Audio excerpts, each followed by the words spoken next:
Kali ini kita akan membahas mengenai pengenalan software processing dan juga objek primitif. Eh, Adapun materi untuk perkuliahan kali ini, yang pertama kita mencoba mengenal apa itu software processing, kemudian struktur program processing, kita lanjutkan dengan belajar basic sintak, lalu objek-objek primitif itu apa aja, dan yang terakhir kita coba praktik coding menggunakan processing, yang mana nanti ada beberapa studi kasus di mana kita diminta untuk menggambarkan suatu objek menggunakan processing. Kita mulai dari mengenal software processing. Jadi processing ini dia merupakan sebuah software yang merupakan sketchbook. Kita jadi bisa membuat sketsa di software itu, dalam hal ini sketsa digital. Kemudian dia juga bahasa pemrograman, dan biasanya kita gunakan untuk membuat kode-kode yang berkaitan dengan seni visual. Nah, di sini ada beberapa kelebihan dari processing. Yang pertama, dia open source dan free to download. Kita bisa menggunakannya untuk menggambar 2D, 3D, kemudian outputnya pun bisa dalam bentuk PDF atau file SVG, file vektor. Kemudian processing ini terintegrasi dengan library OpenGL. OpenGL ini salah satu library yang umum kita gunakan di komputer grafik. Untuk platformnya juga dia support kalau kita menggunakan sistem operasi Linux, macOS, Windows, Android, dan juga ARM. Selain itu bisa dikombin dengan library-library yang lain, dan dokumentasinya pun tersimpan dengan baik untuk processing ini. Nah, untuk aktivitas yang pertama, rekan-rekan diminta untuk mendownload software processing di alamat ini, processing.org download. Nah, ini kalau kita klik, kita akan diarahkan ke homepage milik processing.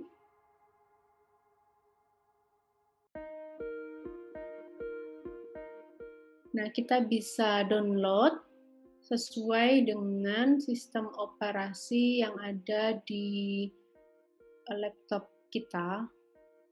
Jadi misalnya pakai Windows, Linux, atau Mac itu silahkan di-download. Yang sekarang terbaru rilisnya yang version 3.5.4. Nah, itu nanti kalau semisal sudah di-download, nah, teman-teman bisa membuka softwarenya. Jadi nanti ikonnya seperti yang gambar ini, ada tulisan kayak I pangkat 3 gitu. Nah, itu bisa dibuka. Jadi kita dapatkan tampilan yang seperti ini. Jadi tampilannya sederhana, terus nanti ada beberapa tombol, run, stop, kemudian juga ada di sini ada menu-menunya kalau kita ingin melihat option yang lebih detail. Oke, itu ya tadi di-download kemudian dijalankan. Nah, ini tampilannya tadi ya, processing. Biasanya kalau kita run, dia akan muncul Windows baru berupa sketch hasil running program kita. Kemudian, nah ini tadi namanya display window, yang kalau kita running keluar window baru, menampilkan sketch dari hasil program kita. Kemudian ya ada toolbar, ada tab-tab yang bisa kita gunakan, jadi bisa buka beberapa. Kemudian text editor itu tempat kita menuliskan kode kita. ada message area, konsol yang mirip sama IDE Integrated Development Environment yang lain. Oke, secara default, mode bahasa pemrograman yang ada di processing itu menggunakan bahasa Java. Jadi defaultnya Java. Namun, kita bisa juga kalau mau menginstal atau menggunakan bahasa pemrograman yang lain. Di sini contohnya kita bisa pakai Python atau pakai R kayak gitu. Khusus untuk kuliah ini kita tetap makainya Java. Jadi bahasa pemrogramannya basicnya Java. Kemudian kita masuk ke struktur program processing. Di sini biasanya nanti ada, kalau kita membuat sebuah program di processing, ada dua buah prosedur utama. Yang pertama adalah prosedur setup. Di sini biasanya kita lakukan inisialisasi pada program kita seperti mengatur ukuran display window. Kemudian kita mengatur warna background display window-nya, itu biasanya di setup. Kemudian ada juga prosedur yang biasanya ada juga, itu namanya prosedur draw. Di sini biasanya kita meletakkan perintah-perintah menggambar secara keseluruhan tuh biasanya perintah menggambarnya di prosedur ini, draw. Jadi ada dua, setup dan draw. Ini struktur programnya seperti ini. Jadi nanti di sebelum prosedurnya biasanya kita declare variabel-variabel global yang kita gunakan. Kemudian ada prosedur setup tadi, terus ada di bawahnya prosedur draw. Untuk aktivitas berikutnya, nanti setelah slide ini ada kode. Teman-teman silahkan menyalin kodenya, kemudian nanti dicoba di run, kemudian dicoba di explore, misalnya dengan mengubah parameter-parameter angka dan warna yang ada di kode program. Kemudian diperhatikan ya perubahan apa yang terjadi. Oke, yang pertama adalah diminta menyalin ini. Kita coba salin bersama.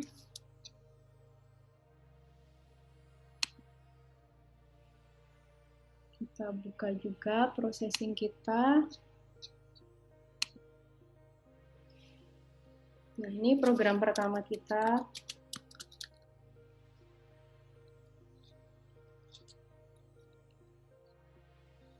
Kita siapin dulu, ada dua prosedur utama tadi, setup dan draw. Oh ya, untuk kedua prosedur ini, prosedur setup ini cuma dipanggil satu kali di awal program. Sedangkan waktu kita nanti jalanin program, prosedur draw itu akan dipanggil berulang-ulang. Jadi kayak looping dipanggil terus selama programnya masih berjalan. Oke, kita di setup, kita mencoba mengatur ukuran Windows kita, display window-nya, misalnya 600 x 400 pixel. Lalu background-nya kita setting warna putih. Nah, kalau putih itu kalau kita cuma pakai satu parameter aja, berarti kan artinya warnanya pakai grayscale ya. Kalau satu parameter, kalau 3 parameter warnanya berwarna atau green. Jadi kalau putih itu 255. Lalu kita mencoba menjalankan program ini. Kita coba jalankan. Oke, di sini akan muncul sketch kita seperti ini. Ini display window-nya, ukurannya, lebarnya 600 pixel, ke bawahnya 400 pixel, warna background-nya putih. Mungkin mau dicoba-coba warna background-nya blue, berarti red-nya 0, green-nya 0, blue-nya maksimal. Terus kita coba jalankan.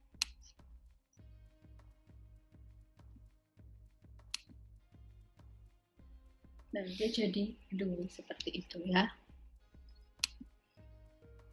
Selanjutnya, kita mencoba mengenal sistem koordinat di processing. Jadi sistem koordinat yang dipakai itu mirip dengan sistem koordinat pada citra komputer. Posisi koordinat 0,0 itu ada di posisi kiri atas. Jadi di sini 0,0. Sedangkan nanti semakin ke kanan semakin besar, semakin ke bawah semakin besar juga. Jadi koordinat 0,0-nya di sini. Berbeda ya dengan koordinat kartesius, kan biasanya di tengah-tengah 0,0-nya, kemudian semakin ke atas semakin besar, ke kanan semakin besar juga nilai angkanya. Oke, kita masuk ke basic syntax. Jadi ada beberapa sintak-sintak dasar yang biasa kita gunakan. Yang pertama adalah fungsi atau function point. Di sini ada dua parameter, X sama Y. Nah, ini menandakan nanti kita mau membuat titik di koordinat X, Y. Selain koordinatnya, kita juga bisa melakukan pengaturan, antara lain pengaturan warna titik. Kita bisa pakai stroke. Jadi kalau mau pakai kode yang satu parameter bisa, pakai 3 parameter juga bisa. Kemudian kita juga bisa mengubah ukuran titiknya, jadi mau titiknya itu kecil atau tebalnya itu besar gitu. Itu pakai stroke wake. Nah, ini coba kita tambahkan di tadi program kita ya. Program kita yang ini kita tambahkan, kita ubah dulu warna titiknya, kita setting merah misalnya. Ini kita balikin lagi putih.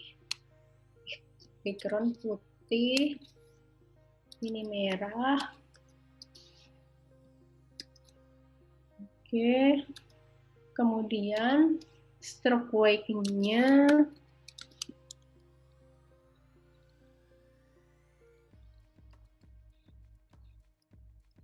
misal di setting 5.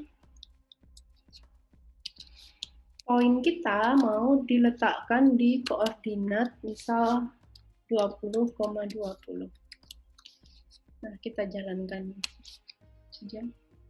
Oke, di sini keluar ya. Ini ada titik di sini, warna merah, tebalnya 5, posisinya 20,20. Misal kita ganti tebalnya 10. Ininya kita ganti 100,100.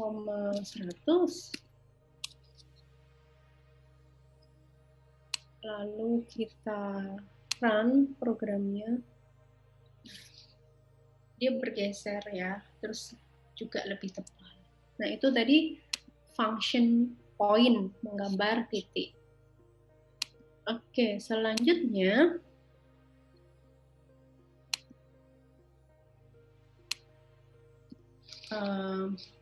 nanti biasanya kan kita kalau kemarin belajar algoritma pembangkit garis, algoritma pembangkit lingkaran, kita menggunakannya bukan koordinat citra, bukan menggunakan koordinat processing, tapi kita menggunakan koordinat kartesius. Nah, kita bisa juga mengubah koordinat di processing itu supaya seperti koordinat kartesius. Nanti kita gunakan dua fungsi. Ada yang namanya fungsi translate dan fungsi scale. Fungsi translate itu gunanya, translate adalah menggeser. Berarti dia memindahkan, nanti yang akan dipindahkan adalah titik 0,0 ke koordinat X, Y sesuai dengan nilai X dan Y yang kita masukkan. Kemudian ada fungsi scale untuk melakukan scaling terhadap absis X atau sumbu X dan ordinat Y, sumbu Y. Oke, nah ini contoh kita mengubah ke koordinat kartesius. Jadi nanti untuk menggambar, kita coba menggambar koordinat kartesius, terus ada sumbu X dan sumbu Y-nya. Kita gunakan fungsi line di sini, fungsi bawaan processing. Ada 4 parameter di sini, ada titik awal dan titik akhir. Ini kan bawaan dari processing. Nanti teman-teman kalau mau nyoba, misal implementasi yang algoritma garis kemarin, DDA atau yang Bresenham, itu juga bisa. Jadi nanti fungsi yang dipanggil bukan line, tapi yang diimplementasikan oleh teman-teman. Oke, kita coba tambahkan saja kode ini. Jadi yang tadi, kita pakai yang tadi, reuse aja, tapi di komen. Terus kita coba tambahkan untuk mengubah koordinat kita tadi ke koordinat kartesius. Yang pertama kita translate, jadi yang titik awalnya 0,0 di kiri atas, kita pindah ke tengah-tengah layar. Jadi kita translate-nya sebesar lebar layar dibagi 2, jadi ke kanannya sebesar lebar kanan dibagi 2, ke bawahnya sebesar tinggi layar dibagi 2. Jadi biar nanti 0,0-nya di tengah-tengah. Kemudian kita scale 1, min 1. Nanti akan dijelaskan kenapa kita milih scale-nya 1, min 1 ya. Terus kita mau bikin garis koordinatnya itu pakai warna hitam. Lalu kita coba bikin garisnya dulu ya. Yang pertama sumbu X. Sumbu X itu berarti koordinatnya yang sebelah kiri yang paling pojok itu nanti X-nya adalah minus width per 2, Y-nya 0, terus titik akhirnya X-nya itu width per 2,0. Itu sumbu X. Misal mau dicoba di run, itu juga bisa di run. Nah, jadi ini kita dapat garis seperti ini. Lalu kita bikin garis sumbu Y. Kita pakai ini line sumbu Y itu berarti titik awalnya yang atas itu X-nya 0, Y-nya itu height per 2. Terus yang bawah itu 0, minus height per 2. Lalu kita coba bikin titik baru, sama kayak tadi ya. Stroke-nya saya kasih warna merah, ini kode untuk merah kan 25500. Terus poin kita letakkan di koordinat 10,10. Nah, sekarang kita coba lihat ya letak titiknya. Mau misalnya teman-teman mau setting stroke weight-nya juga boleh. Saya tak dikasih stroke weight ya. Stroke weight-nya 5. Oke. Kita coba run. Nah, saya pengennya yang stroke weight-nya 5 hanya yang titik, garisnya enggak. Berarti untuk garis dikasih stroke weight juga.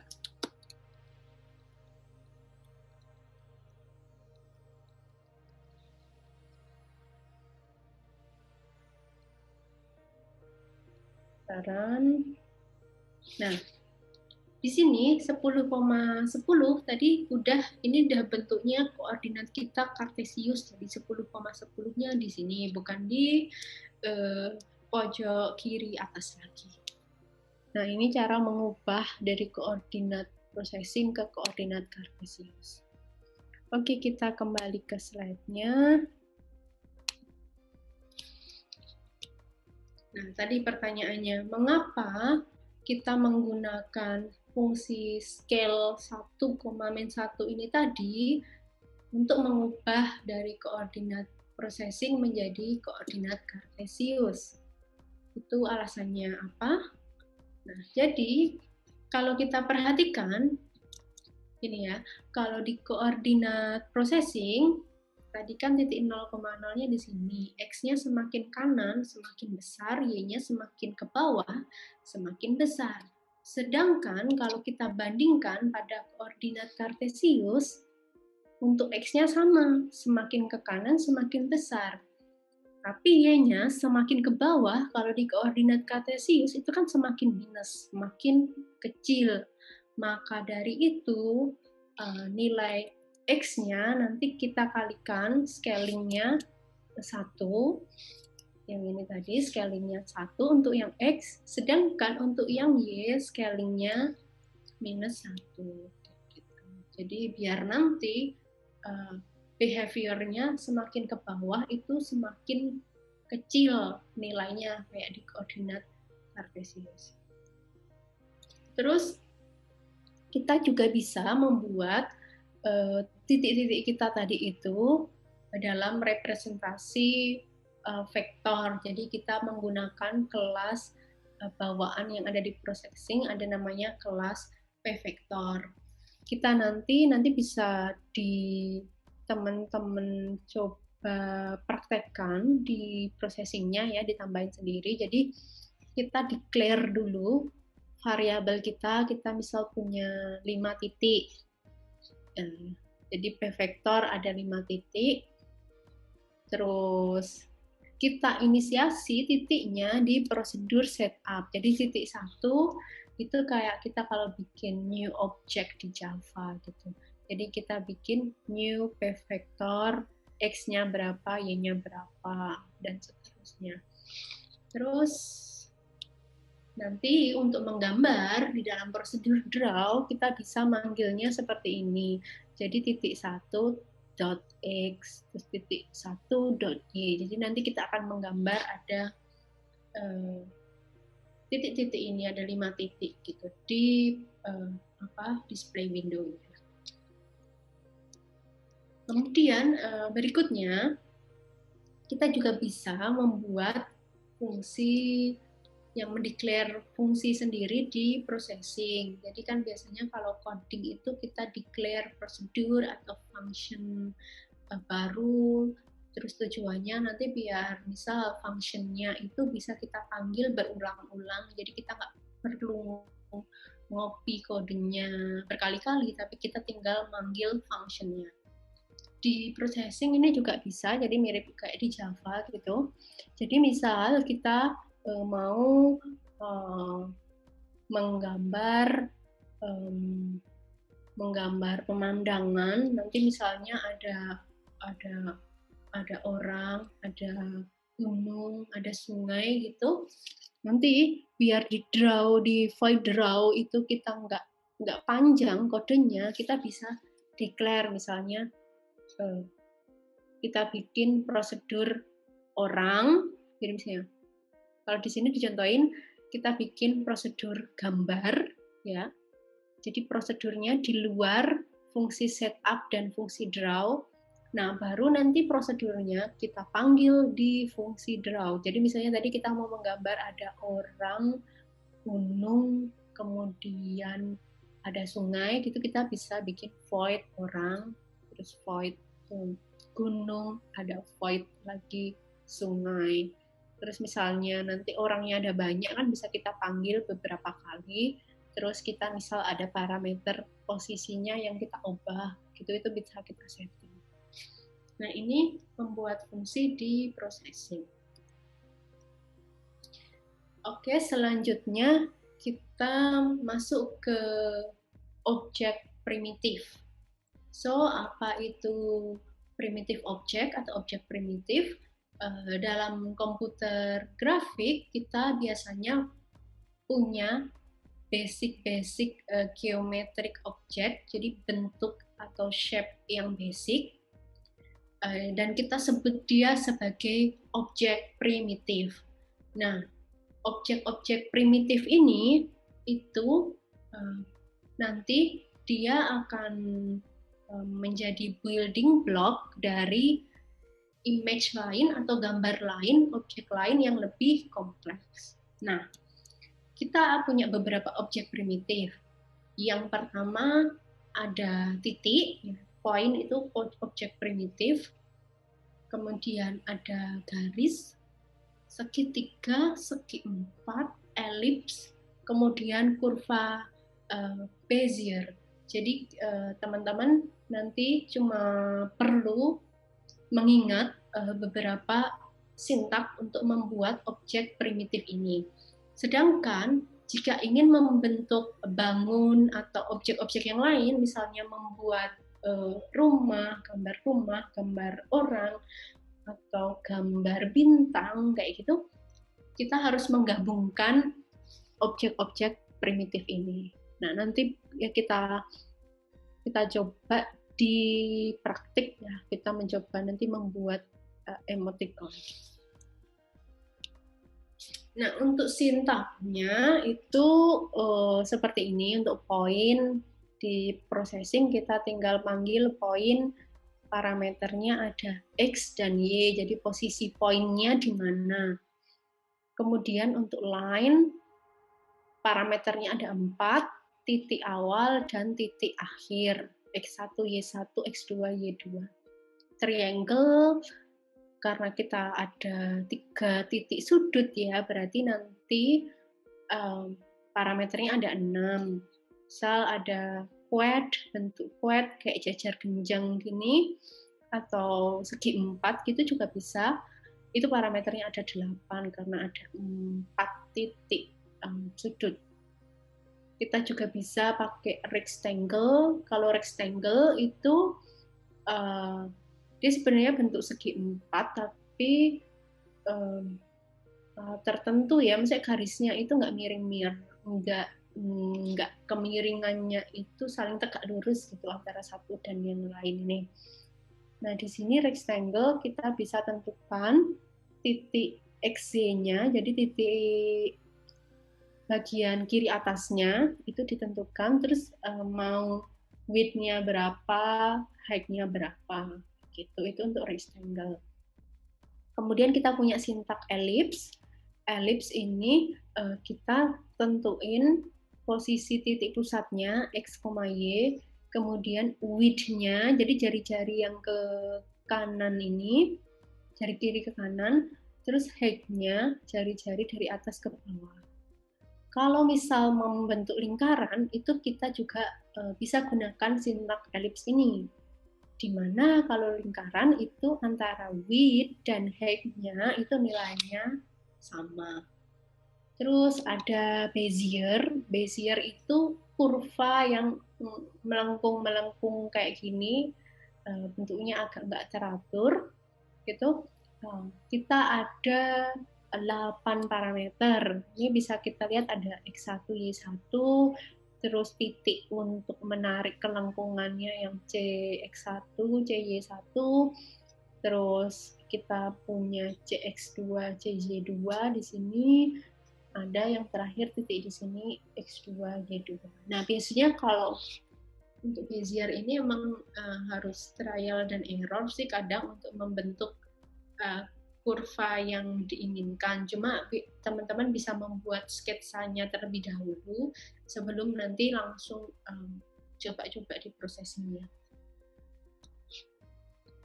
Kemudian nanti misalnya masih ragu, masih belum clear penggunaan sintak-sintak itu, jadi bisa dicari ya, misal pakai gini, kata kunci ellipse syntax in processing. Nah, biasanya nanti kita akan diarahkan ke dokumentasi di processing seperti ini. Jadi dikasih contoh penggunaannya, penjelasan setiap variabel-variabelnya seperti apa. Untuk sintak-sintak yang lain juga seperti itu. Terus terkait kita menggambar di processing, biasanya kan kita termasuk gimana memberi warna. Nah, itu kita bisa menggunakan yang namanya color picker. Jadi kalau misalnya nggak hafal kode RGB-nya, kita bisa pakai Google, diketik aja di situ color picker, terus nanti bisa dipilih warnanya, dan di bawah sini ada kode-kode RGB-nya. Kita bisa pakai yang 3 kode ini atau pakai kode hexadesimalnya itu juga bisa. Nah, itu tadi yang perlu kita ketahui. Nah, sekarang ini di sini ada latihan. Teman-teman dicoba diminta untuk melengkapi kode yang ini. Jadi di sini udah diberikan kode. Mungkin kita copy saja kodenya, terus dilengkapi biar hasilnya seperti yang di kanan. Nah, ini kita bisa coba file new, kita atau ini aja, kayak notepad aja ya, coba ya. Notepad new aja deh, new file new. Nah, ini kita copy tadi, saya saran ya. Oke, hasilnya masih baru background-nya aja yang mirip ya.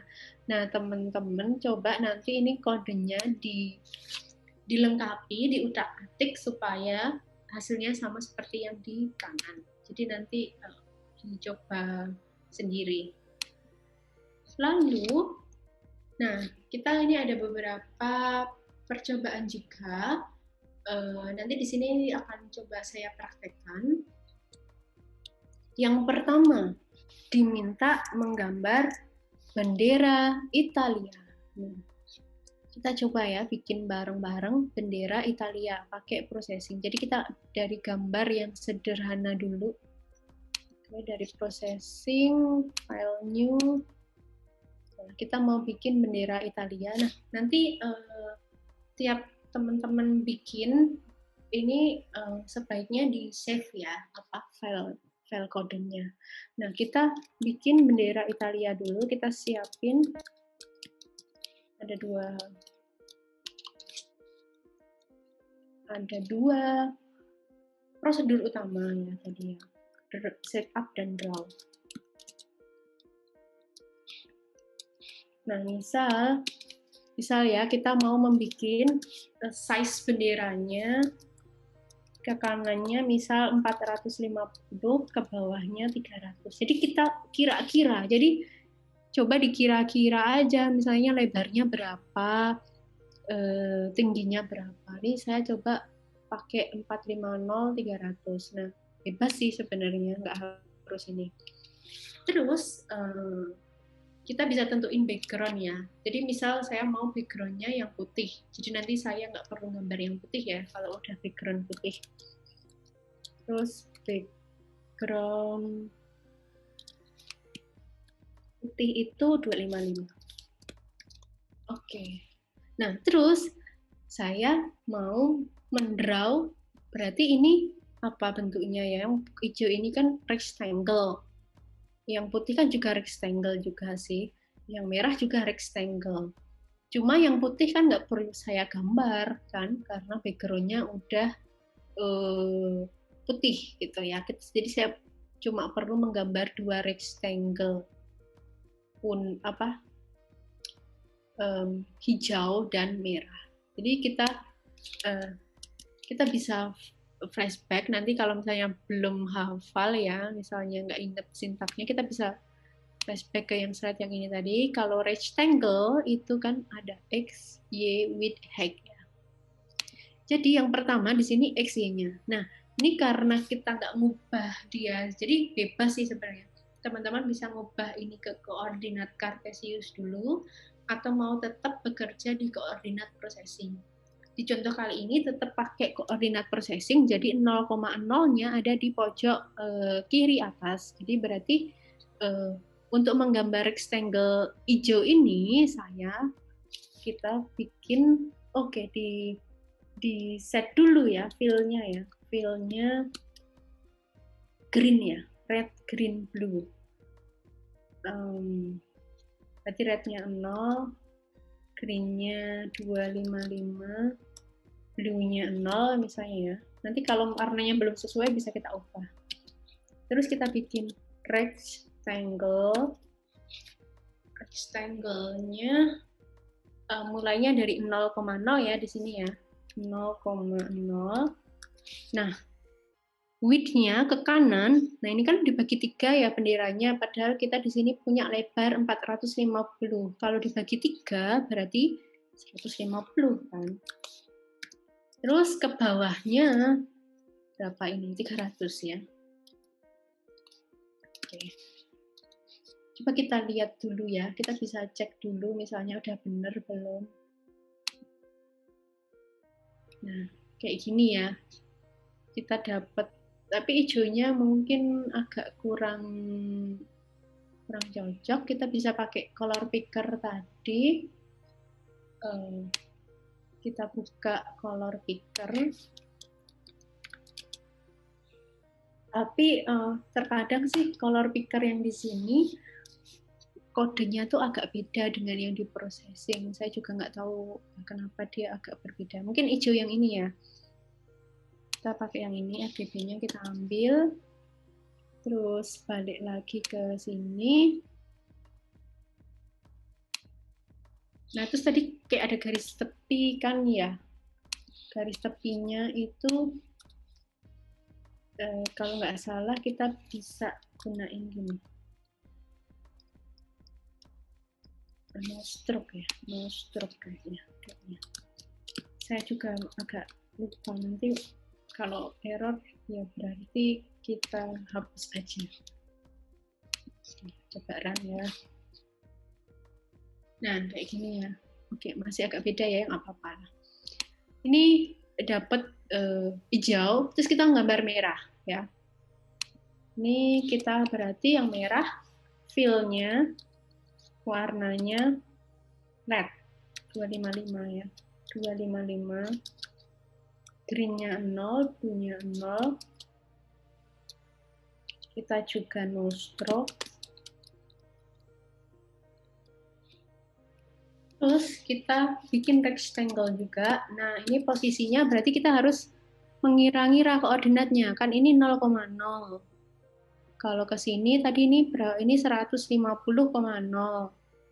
Berarti di sini 300,0. Gitu. Jadi teman-teman kalau mau menggambar benda itu harus bisa mengira-ngira,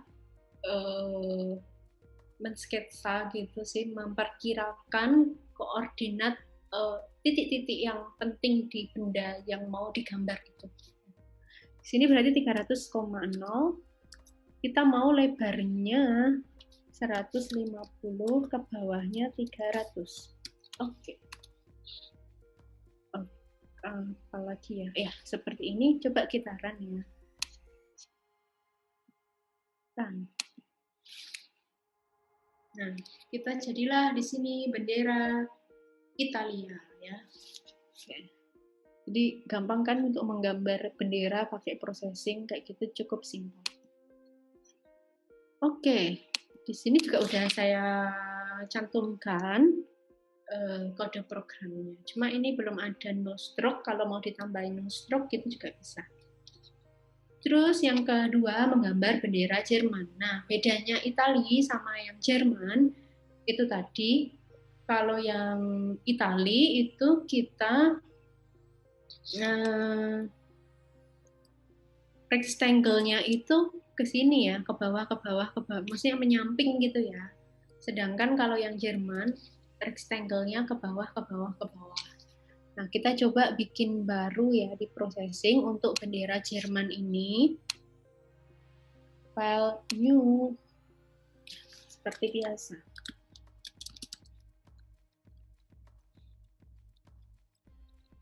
Setup.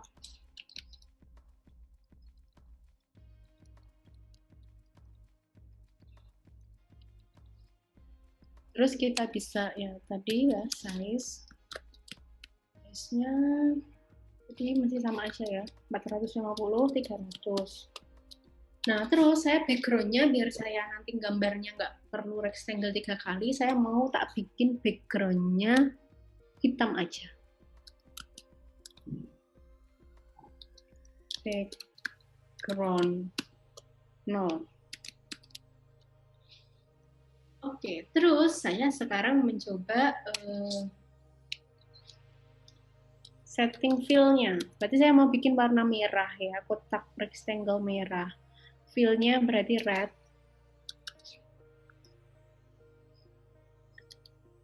Red itu kodenya ini. No stroke. Jadi artinya nggak ada garis tepinya kan, karena ada sebenarnya ada stroke-nya juga nggak apa-apa sih. Ini kayaknya yang saya gambar ada stroke-nya. Terus nah kita tentukan tadi ya posisinya ya untuk menggambar rectangle. Berarti di sini ini kan posisinya mulai dari sini. Di sini x-nya itu 0. Y-nya berarti kita ke bawah kan. Kalau koordinat processing ke bawah makin besar. Kalau kita punya size ke bawahnya ini height-nya 300, berarti ini dibagi 3. Berarti di sini mulainya adalah kita bisa ambil misal ke 200 apa 201 gitu juga boleh. Jadi misal kalau mau sama persis kan ya berarti dari koordinat maaf, bukan 201, tapi 100 atau 101. Berarti ini dari 0, 101.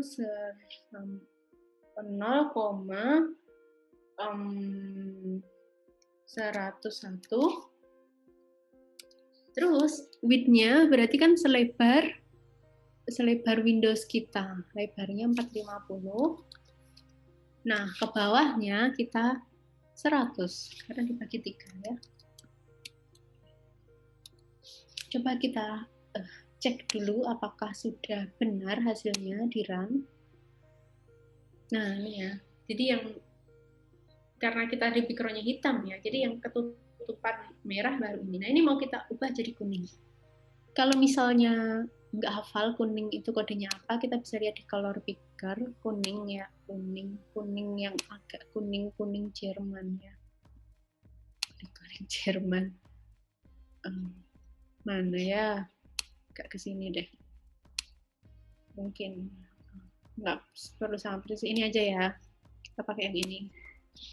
Kuning itu berarti gabungan antara red dan green.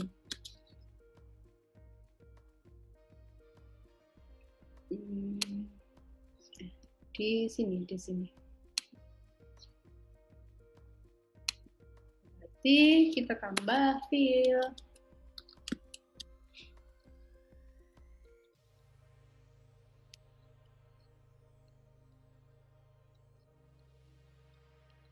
Terus stroke, saya nggak mau pakai garis. Terus kita bikin rectangle-nya. Nah, ini di posisinya berarti posisinya 0, nah ini baru 201 ya. Mulai dari 201. Terus lebarnya sama 450. Tingginya rectangle-nya 100. Oke, kita run programnya. Nah, kita jadilah si bendera Jerman. Nah, nanti buat latihan teman-teman bisa gambar nyobain ya bendera yang lain. Misal ambil nanti salah satu bendera di negara Eropa gitu, mau ambil contohnya mau Finlandia atau Norway atau yang lain atau Inggris gitu juga boleh. Tapi kalau Inggris agak kompleks kan ini shape-shape-nya gitu. Terus yang terakhir, juga udah ada solusinya di slide-nya. Yang terakhir kita coba gambar smile emoji ya. Emoticon. Nah, yang kita open new processing aja. Kita bikin programnya, prosedur setup dan prosedur draw.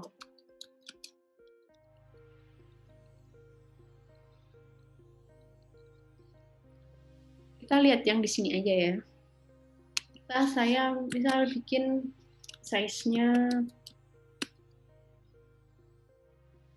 mau 300,300.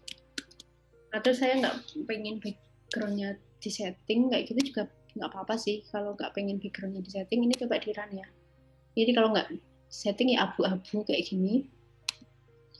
Terus pertama, nah untuk menggambar emoji itu berarti kan ada urutan. Kalau kita misalnya mendesain sesuatu ya, contohnya kayak di Photoshop itu kan ada layer-layer.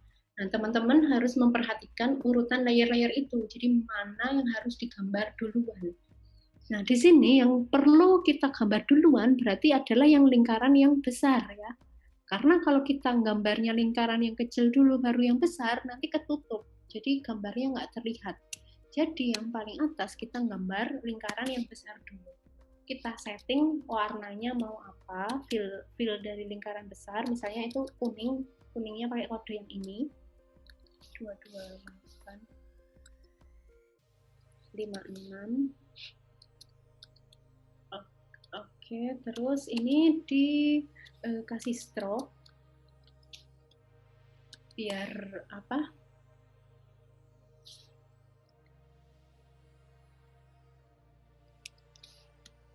Biar nanti garis tepinya itu berwarna. Dan warnanya 100 itu ya dia abu-abu sih sebenarnya. Kalau 0 kan hitam, jadi ini agak abu-abu. Terus stroke weight-nya juga kita set biar dia nggak terlalu tipis. Stroke weight-nya misal 3. Nah, terus di situ kita bikin lingkaran tadi, berarti kita pakai sintak elips ya. Elips. Misal elipsnya, ya berarti elipsnya width sama height-nya harus lebih kecil ya dari layar. Ini dicontohin sini pakai nanti 200 sama 200 ya. Nah, ini pertama kan di elips parameternya nilai titik pusatnya ya. Berarti kalau mau di tengah-tengah ya berarti tengah-tengahnya 2 ini. Kita bisa tulisin hardcode apa-apa, kalau mau pakai variabel gitu juga boleh. Terus di sini width-nya 200, height-nya 200. Kita coba run dulu ya. Kita lihat hasilnya udah sesuai belum. Oke, kita dapat lingkaran yang ini ya. Nah, sekarang kita coba bikin kedua matanya ini. Ini juga elips, cuma antara width sama height-nya berbeda. Height-nya jauh lebih besar dari dari width-nya. Nah, ini bisa kita setting kayak gini. Fill.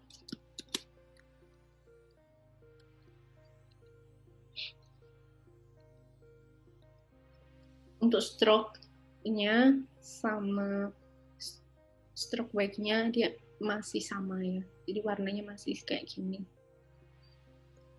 Terus kita bikin 2 elips. Nah, jadi teman-teman harus memperkirakan juga ini ya koordinat posisinya itu ada di mana ya. Ini yang pertama, ini kalau diperkirakan ya, itu X-nya 120, Y-nya 130. Sedangkan yang ini X-nya 180, Y-nya 130. Jadi Y-nya kan ke bawahnya sama ya dua ini. Sedangkan untuk width-nya sama height-nya, dua elips ini kan juga sama biar matanya tuh sama. Jadi yang beda cuma posisi X-nya. Ini 120, 130, 20, 30.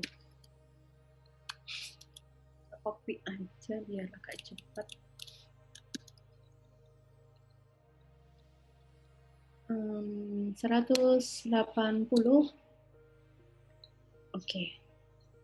Coba kita run ya. Kita run. Nah, kita dapat emoticonnya ada matanya, tapi belum ada mulutnya. Sekarang kita coba tambahin mulut ya. Nah, mulut ini kan dia sebenarnya ya mirip elips, tapi dia nggak elips kan, dia setengahnya aja.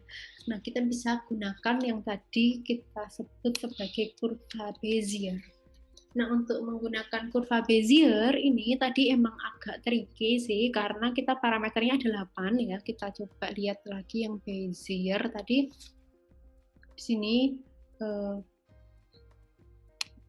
Bezier ini parameternya ada 8, titik di sini, titik ini, titik C-nya ini, sama yang terakhir ini. Nah, itu berarti teman-teman ketika membuat Bezier harus memperkirakan posisi dari keempat titik ini ya, harus diperkirakan. Oke, kalau yang di sini, ini sebenarnya saya udah memperkirakan, menghitung. Pertama ini dari yang sini ya, X-nya sama Y-nya itu kira-kira di 110, 190, sedangkan kalau yang di sini itu 190,190, sedangkan untuk kelengkungannya tadi yang CX1, CY1, CX2, CY2 itu ini ya nilainya 30, 200, 170, 200. Jadi setelah tahu koordinatnya, tapi ini juga sebenarnya kadang juga harus pakai coba-coba gitu sih untuk menghasilkan Bezier yang diinginkan. Kita kalau udah itu kita bisa tuliskan aja koordinatnya. Pertama 110, 190, 130, 200, 170, 200, 190, 190. Oke, kita coba run programnya. Nah, kita dapatkan sebuah gambar yang sudah mirip sama emoticon. Untuk pertemuan ini, materinya cukup itu dulu. Nah, nanti untuk latihan mandiri, itu bisa dicoba 2 hal ini. Yang pertama tadi ya, membuat salah satu gambar bendera negara di Eropa, namun selain Italia dan Jerman, karena tadi sudah dicontohkan. Kemudian yang kedua, coba buat salah satu gambar smile emoji atau emoticon selain yang smile ini. Misal mau gambar yang pas lagi apa ya, sedih atau pas lagi menangis atau yang lain gitu kan, ada banyak emoticon, itu dicoba. Oke, sekian materi hari ini. Kalau ada pertanyaan nanti bisa coba disampaikan melalui Classroom. Saya akhiri, wassalamualaikum warahmatullahi wabarakatuh.